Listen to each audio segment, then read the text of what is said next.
Takže ahoj všetkým, som tu naspäť. Dneska by som vám chcel vysvetliť druhý modul a tým je mixáž alebo mixovanie.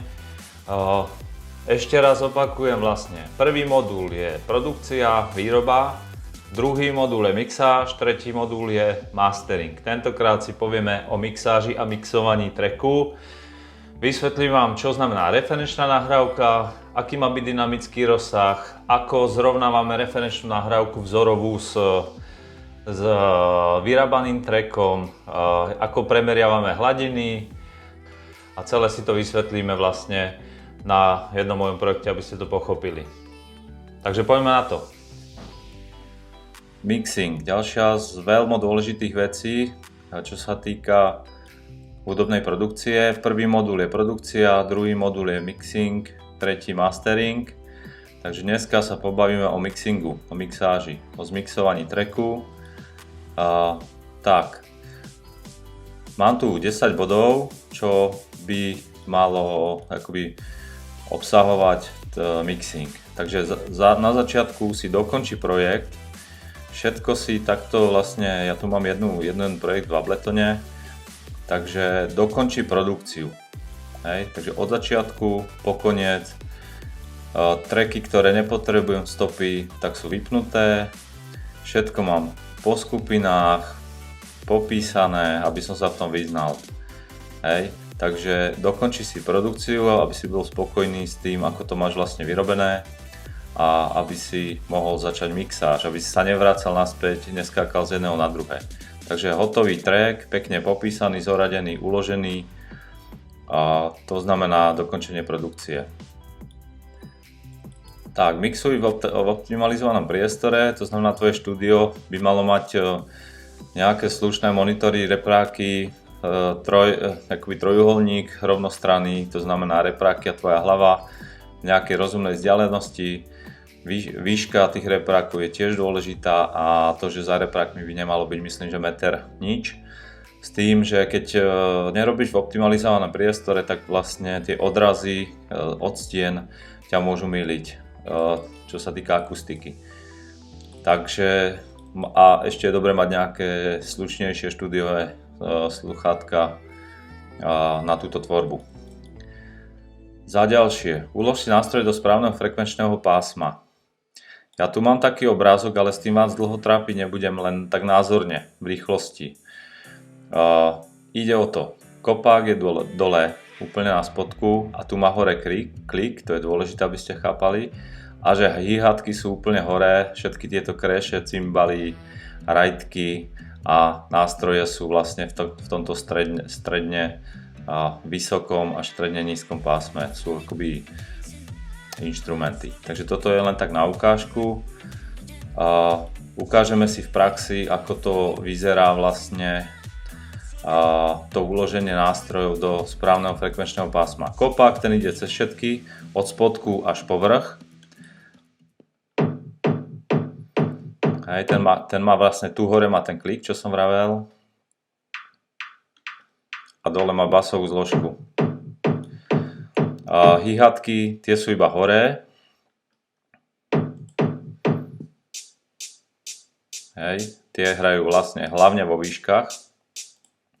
Rajtky to isté, snary, to sú také stredne vysoké pásma, tu mám tu také fily pred dropom, subbasy, spodné basy, tá je až tuto úplne dole. Ja vlastne som si tu ešte takýto obrázok, takže takto mám ošetrené všetky nástroje, aby mi subbasa nepretekala do výšok a zase aby hi-hatky nešpinili spodok. Príklad, ja tu mám takú, to si ukážeme, proste príklad, mám tu hi-hatku neupravenú. A vidíte, ona má aj normálny subbas. Ona má spolu so sebou, ale není ošetrená, to tu bolo, som to niekde našiel tuto v samploch, proste je surová neošetrená. A keď si tu pozrieme tu dole, je tu signál,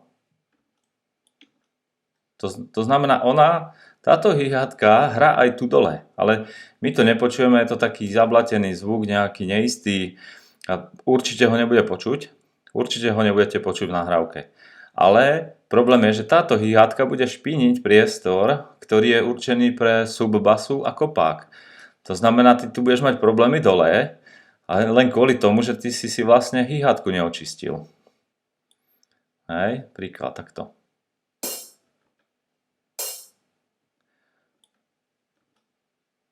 Teraz je očistená od toho spodného šumu. Hej, takže takto si treba prejsť všetky nástroje, či sú poriadne poukladané vo frekvenčných pásmach, kam patria. Aby sa medzi sebou sa nešpinili navzájom, aby to proste hralo tak, jak má. Ešte tu som chcel vlastne vám ukázať ešte raz takúto. Toto je frekvenčné pásmo tento vlastne ekvalizér je od 20 Hz po 20 000. To je plné frekvenčné pásmo rozhranie. Takže tu je 20 Hz, tu je 20 000 a na tomto vám to chcem ukázať. To znamená, sem patrí subbas, spodná basa, nad ňou patrí kopák, spodná zložka, telo kopáku. Sem patria inštrumenty, tu je stredovo nízke a stredovo vysoké frekvencie a sem už patria vysoké frekvencie, respektíve také reverby, vyššie noty. Keď o jednu oktávu zdvihnete piano, tak už sa dostávate vyššie, sem hore. Takže sem patria aj hýhatky, klík, kusy vokálov, aj sikavky, o tých si povieme. A potom high-end výšky. Hej, basa, kopák, inštrumenty, klík kopáku, vokálové zložky, hýhatky, aj sem proste vysoké hýhatky, akoby vrch. Takzvaný vzduch sa tomu hovorí. Hej, takže takto majú byť správne uložené nástroje do frekvenčného pásma. Tak, ako sa vyčistí od zbytočného šumu, ulož nástroje do frekvenčného pásma. O tom sme sa vlastne teraz už bavili, som trošku aj predbehol. To znamená, ako zbavím toho šumu, takže sme si ukázali na tejto hýhatke, ktorá cez to, že sme my nepočuli, že tam má dole, ešte aj toto je taký, to je taký nevýrazný zvuk. Ono sa tomu hovorí vykosťovanie, že ty vlastne orezávaš tú frekvenciu, nesmieš to zase spraviť úplne moc, bo ona bude len taká sklenená. Takže hľadaš taký kompromis, čím viac toho vyrežeš, tým lepšie, viac miesta získavaš, ale treba s rozumnou mierou. Ale určite tento spodok by som tam nenehával, to je proste nezmysel. Toto tam nikdy nebude počuť v mixe. Tak, potom tuto mám taký príklad, tu mám od kamaráda, mi poslal z mašiniek nahratý synťák a ukážeme si.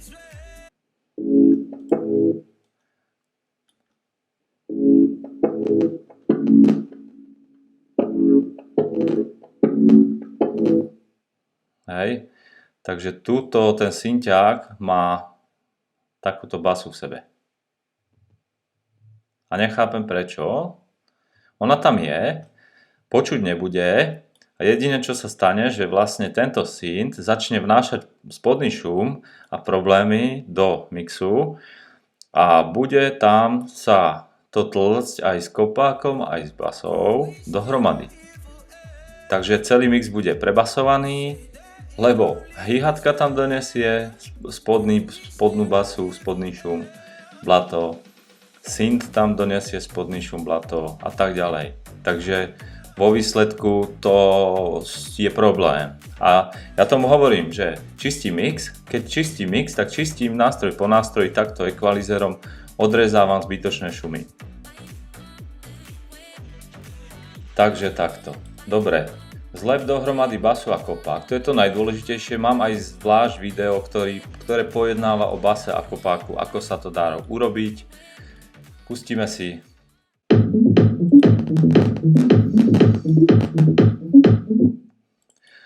To znamená, toto musím vypnúť, lebo to už nestíha všetko naraz ťahať. Takže tu je basa, kopák. Kopák dominuje, to znamená ty basu, keď kopák udre, tak basa sa bude stišovať. To mu hovoríme tomu reťazová kompresia, zlepenie dvoch nástrojov do seba.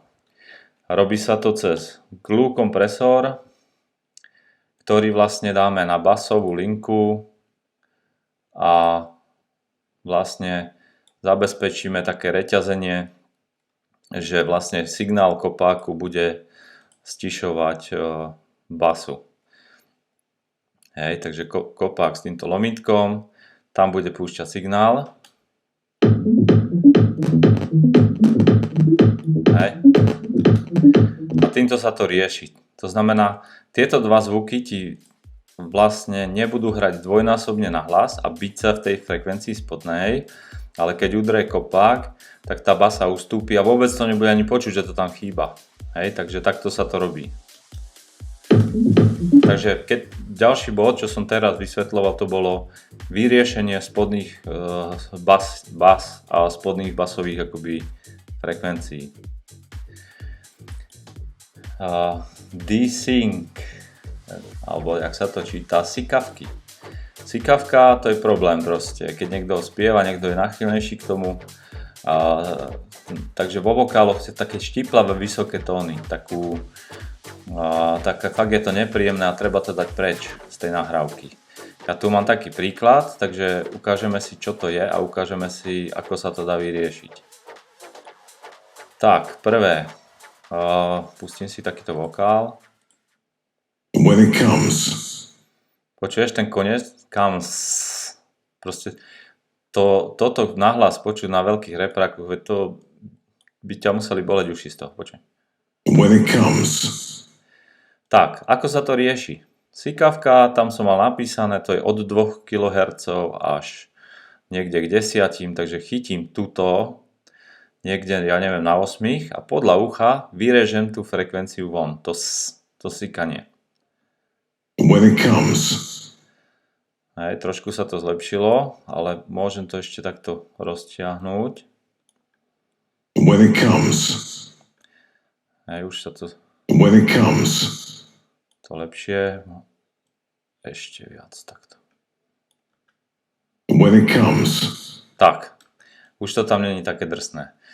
Hej, takže ty nájdeš tú sikavku, kde je, a takto ju vlastne odrežeš. Takže takto sa to dá v Abletone urobiť úplne jednoducho, zadarmo. Pokiaľ, samozrejme sú aj sofistikovanejšie, ja uprednostňujem dynamické akoby tie procesy, lebo toto je staticky, toto ti vyreže a drží to tam, ale dá sa to spraviť aj takto. When it comes. Vidíš? Takže ono keď chytí signál, tak ho začne odrezávať. When it comes. Jo. Takže tu mám preset, buď toto je mužské sikavky, ženské sikavky. Takže tu je nejaké prednastavené. Samozrejme ty s tým môžeš hýbať. Keď sa ti zdá, že on má sikavku niekde nižšie, tak to dáš proste takto. When it comes. To bolo úplne, hej. Niekedy to siknutie tam. When it comes. Hej, takže toto je taká rozumná, povedzme, úroveň toho odrezania. Takže toto použij na vokály, na sikavky a použij to aj na hi-hatky. Niektoré hi-haty to majú veľmi drsné, tie vrchy. A tiež to dávam na hi-hatky občas, lebo unavuje to uši, proste keď je dobré mať také pekné, čisté výšky, ale treba tak rozumne si tomto nastaviť, aby to zase neunavovalo tie uši a nebolo to nepríjemné. Tak, skontroluj si hlasitosti kanálov a porovnaj s referenčným trackom. Čo je referenčný track, si vysvetlíme. Referenčný track je profesionálny vzorový track, podľa ktorého ty ideš vyrábať muziku. Je to profesionálny, tuto mám príklad, doporučujem, choď na Beatport a kúp si to a máš zaistenú 100% kvalitu tej nahrávky. Ty potrebuješ fakt čistú nahrávku, nie niekde stiahnuť nejakú MP3 z nižšej kvality. Proste potrebuješ wow, potrebuješ proste v plnej kvalite to kúpiť. Takže obetuj to euro 29, či koľko to stojí dolár a kúp si to a budeš mať profesionálnu vzorovú nahrávku k dispozícii. Ja som si vybral toto Twins Project Bass In Your Face Space 92 Remix. Myslím, že to je vec, je to techno, je to v top 10 na Beatporte a používam to za prvé ako motiváciu, inšpiráciu a aby som sa zorientoval, čo aktuálne sa hráva vo svete. To znamená, tu ja môžem si odsledovať, aké sú priebehy, aké on má hlasitosti pri breakdownoch a ako mu to hrá. To znamená, ja si to pustím. Tu je dôležité, daj si external out, aby ti to nešlo do masteru, lebo ja mám na masteri už nachystané nejaké veci a to by mi tú nahrávku proste ovplyvňovalo. Takže daj si external out a tu si to pustíš.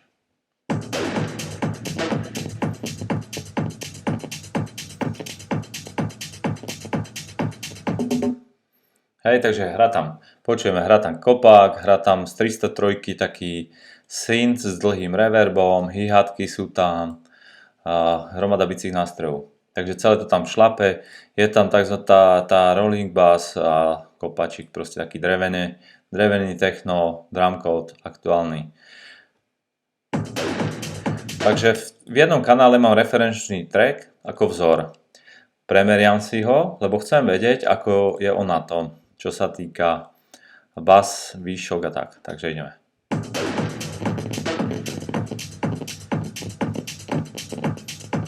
Trošku mi to trhá, ale to nám stačí. Takže basy má trošku viac, ako má to nastavené, že má fakt rád spodné basy, to tam tlačí. Celkové ten mix je dutejší, že proste toto stredne nízke pásmo je duté, je pod, takže viac basov, dutejší zvuk a hightky sú pekne vysoko skoro.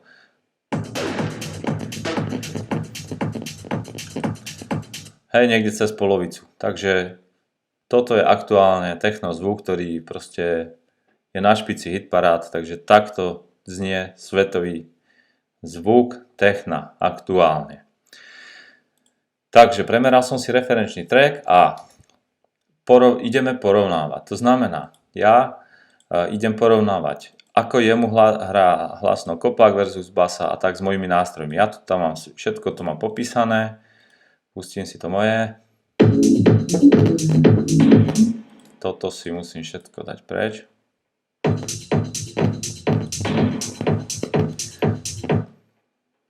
To celé zmažem, lebo mi to ešte viac brzdí.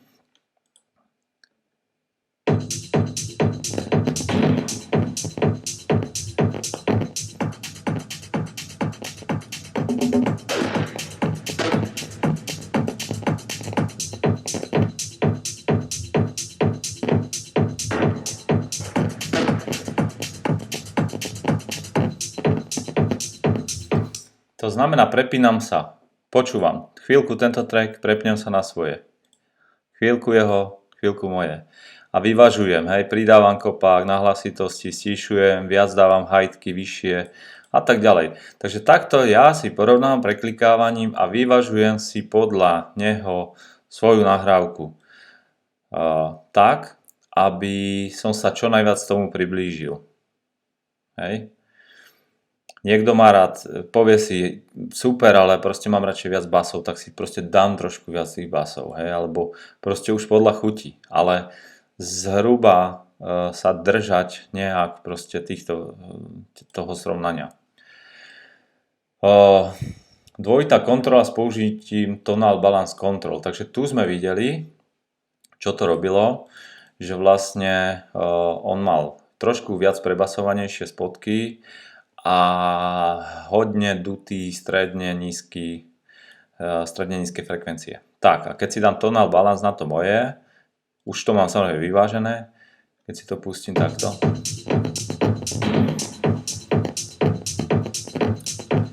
Takže som skoro tam ako on. Mám ešte trošku viac basov, takže by som mohol trošku stišiť kopák. A tuto mám mega duté, takže samozrejme v druhej polovici tracku sa to trošku srovná, ale proste každopádne dutý zvuk, trošku viac prebasované a výšky.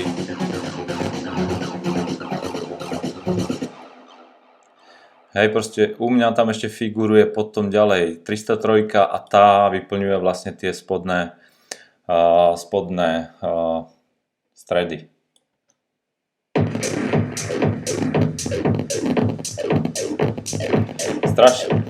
Strašne mi to trhá, lebo ešte aj nahráva na disk toto video, ale som basovo tam, kde on, na spodku, stredne spodných, takže dutejší zvuk a hi-hatky sú niekde v strede.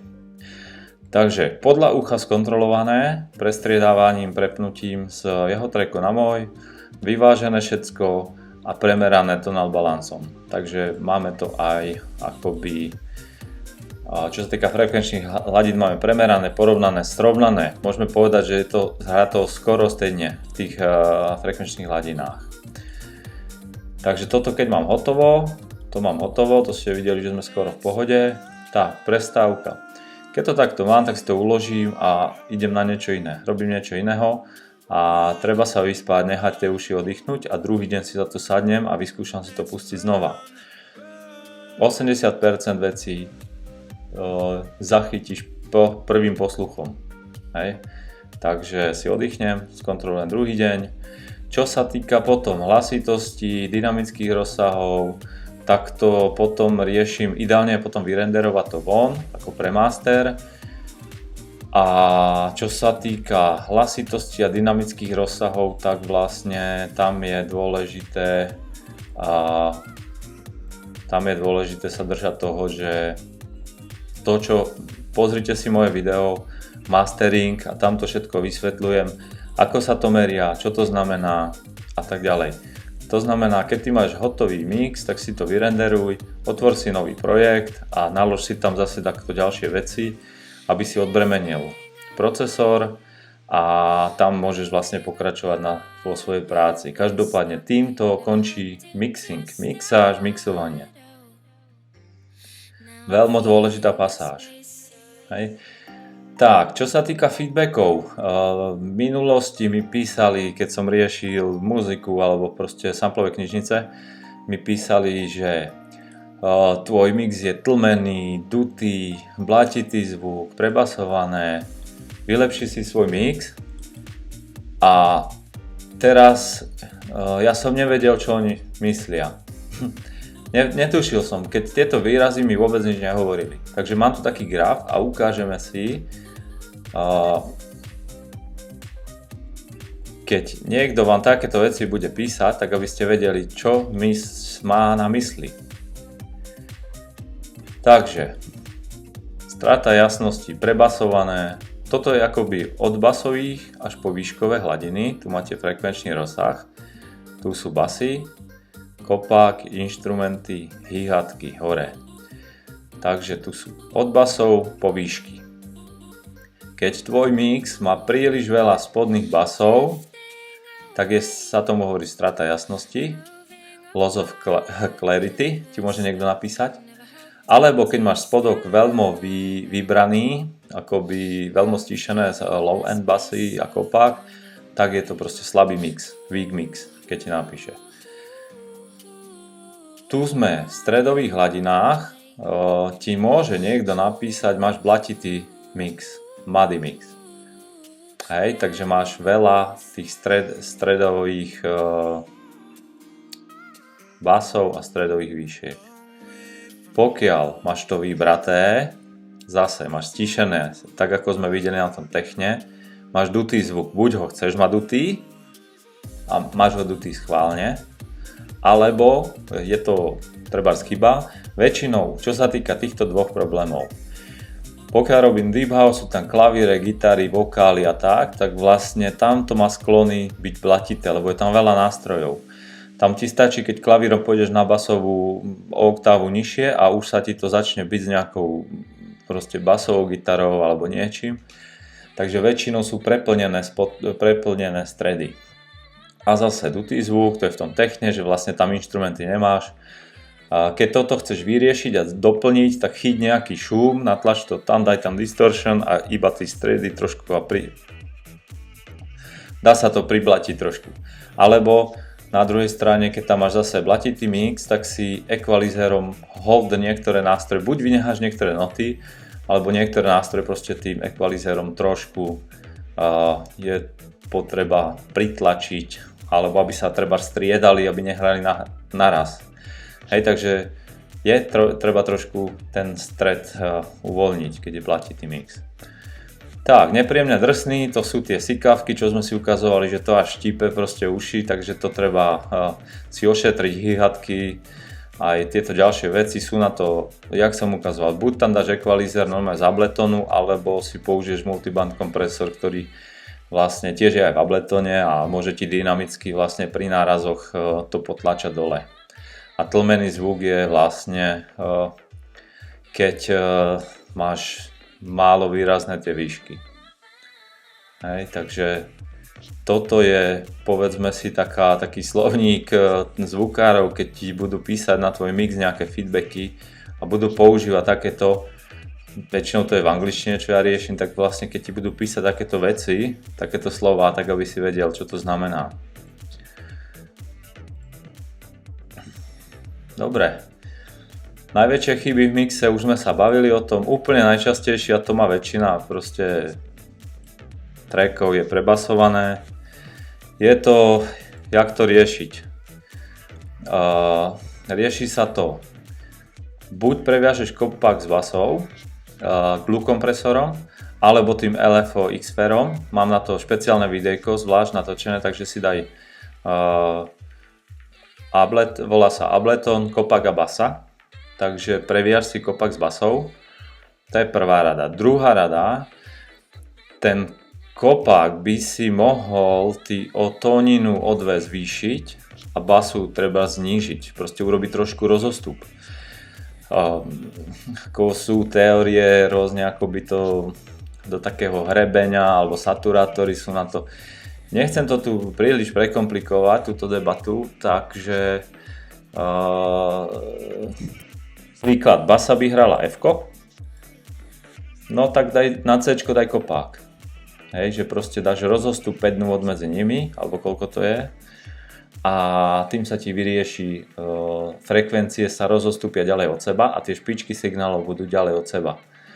Dá sa to aj takto robiť. Alebo ešte riešim, alebo skús dať pozor a poskracovať tie nástroje. Skrať notu basy, nech nie je taká dlhá, to je jedna vec, viac miesta zostane pre kopák. Alebo skráť kopák trošku, opatrne, hej? Lebo niektorý kopák je dosť dlhý a pokiaľ má keď máš normálne akoby rovný rytmus, jedno za druhým, tak ten kopák by mal byť v polovici toho cyklu už potichu. Takže skús kľudne ešte trošku ubrať, ale bacha na to, lebo mu uberáš sílu a kopak má dominovať. Takže to sú také tipy, jak to vyriešiť, keď toto máš zle urobené. Keď ja dostanem ešte od vás prebasovaný track, hotový, finálnu stopu, tak jedine, čo mne už zostáva, ja už nebudem zlepiť basy nič, lebo to je už celá guča zvuku. Takže tam jedine môžem equalizérom proste stiahnuť basy. To je celé. Stiahnuť a vyrenderovať znova. Rezavé výšky, to sú tie sikavky, alebo proste ten problém akoby úplne až v týchto extra horných frekvenciách. Môžem ešte sa tuto vrátiť do projektu, no som si to zmazal, to je jedno, proste jak sme si ukazovali ten dizer a to je dobrá vec, po prípade normálne equalizérom chyť a trošku tie výšky utni z hora. Hej, proste. A tu mám hi-haty.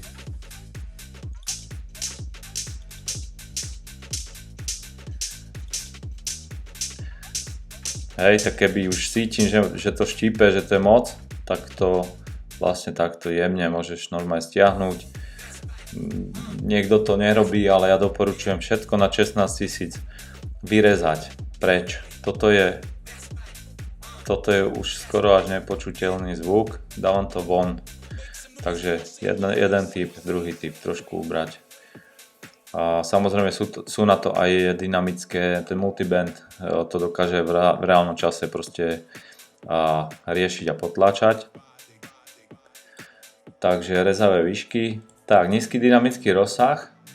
Tam by som sa zase odvolal na video mastering, čo som točil, Ableton Mastering na mojom YouTube kanále, tam sa pozri, čo to znamená.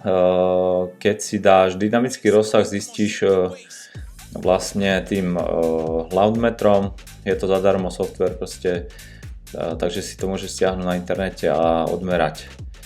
Dynamický rozsah sa znižuje tým, že vlastne tá nahrávka už nedýcha a vlastne ty kompresorom tlačíš hlasitosť hore a limiter proste to nepustí ďalej, takže rozdiel medzi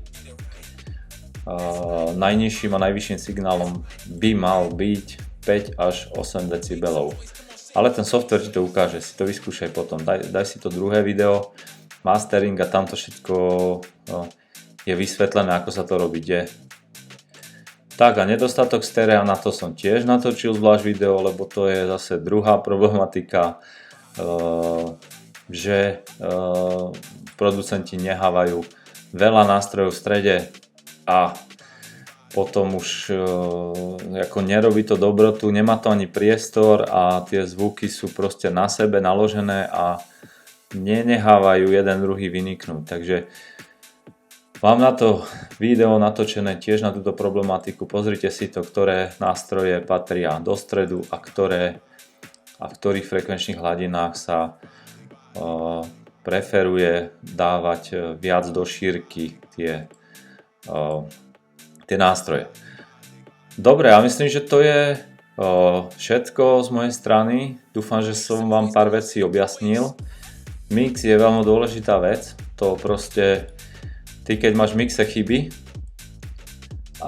tak ten, čo ti robí mastering, tak má nejaké možnosti to ešte poriešiť, ale sú už minimálne. Tam on proste veľa už nemôže, trošku ešte dokáže nejaké menšie korekcie urobiť, ale pokiaľ ty máš v mixe chyby, tak už sa to veľmi ťažko rieši potom. Takže dobrý mix je polovica úspechu aj mastering inžiniera. Takže keď máš dobre vyvážený mix, tak on ti to dokáže nadúpať ten zvuk poriadne nahlas a ty mu napomôžeš týmto. Takže dúfam, že vám toto video trošku pomohlo. Ďakujem za pozornosť a kľudne odoberajte ďalšie videá. Vždycky piatok dám jedno video nové a ohľadne výroby hudby a proste hudobného biznisu, aby som vám nejaké veci ozrejmil, čo by vás zaujímali. Takže ďakujem za pozornosť a nech sa vám darí v muzike, pekný večer, ahoj.